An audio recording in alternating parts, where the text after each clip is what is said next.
Good morning అందరికీ. ఈరోజు video నువ్వుల పేస్ట్ రెడీగా ఉంచుకుందాం. దీంతో మనం కర్రీస్లోకి గ్రేవీ లాగా యూస్ చేసుకోవచ్చు, లేదంటే పచ్చడికి కూడా తినవచ్చు అండి. దీనికోసం ఇక్కడ ఒక కప్పు నువ్వుల్ని తీసుకున్నాను. దీన్ని ఒకసారి కడిగేసి ఒక 4 గంటల టైం అంతా నానబెట్టేద్దాం. దీన్ని సోక్ చేయడానికి ఉంచి తర్వాత ఏం చేయాలో చూద్దామండి. ఫ్రెండ్స్, కొత్త వాళ్ళైతే సబ్స్క్రైబ్ చేసుకోండి, వీడియోని లైక్ చేయండి. ఫ్రెండ్స్, ఇంకా మంచి వీడియో నా ఛానల్లో కుకింగ్ వీడియోస్ ఉన్నాయి, తప్పకుండా చూడండి. అన్ని మీకు యూజ్ఫుల్ వీడియోసే ఉన్నాయి. అయితే ఇలా చూడండి, 4 గంటల టైం ఇలా నానిపోయి ఇదంతా మనం వడబోసి వాటర్ వేరు చేసేసి దీన్ని ఒక మిక్సీ జార్లో మెత్తగా పేస్ట్ లాగా నూరేసుకుందాం. కొంచెం అవసరమైతే వాటర్, లేదంటే ఈ తడితో సరిపోతాయి. అయితే దీన్ని మిక్సీలో వేసుకొని కొన్ని మసాలాలు అంటే పచ్చిమిర్చి, చిన్న అల్లం ముక్క వేసుకోండి. ఇక్కడ వాము జీలకర్ర కూడా వేస్తున్నాను, కొన్ని వెల్లుల్లిపాయలు వేసి మెత్తగా పేస్ట్ నూరేసుకోవాలి.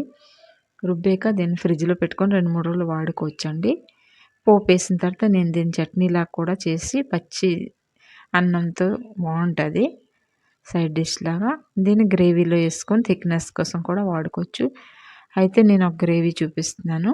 ఇలా ఆవాలు జీలకర్ర వేగాక కొంచెం ఉల్లిపాయలు, పచ్చిమిర్చి, అల్లం, వెల్లుల్లి అవి వేసి బాగా వేగిపోయాక మనం ఈ నువ్వుల పేస్ట్ని 1 స్పూన్ వరకు వేసుకుంటే సరిపోతుంది. గ్రేవీ థిక్నెస్ కోసం కాబట్టి మంచి టేస్ట్ కూడా వస్తుంది.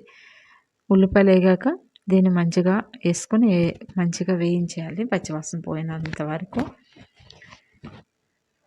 తర్వాత టమాటీలు కూడా వేసేసి కొన్ని బేసిక్ మసాలాలు మనం వేసుకుందాం.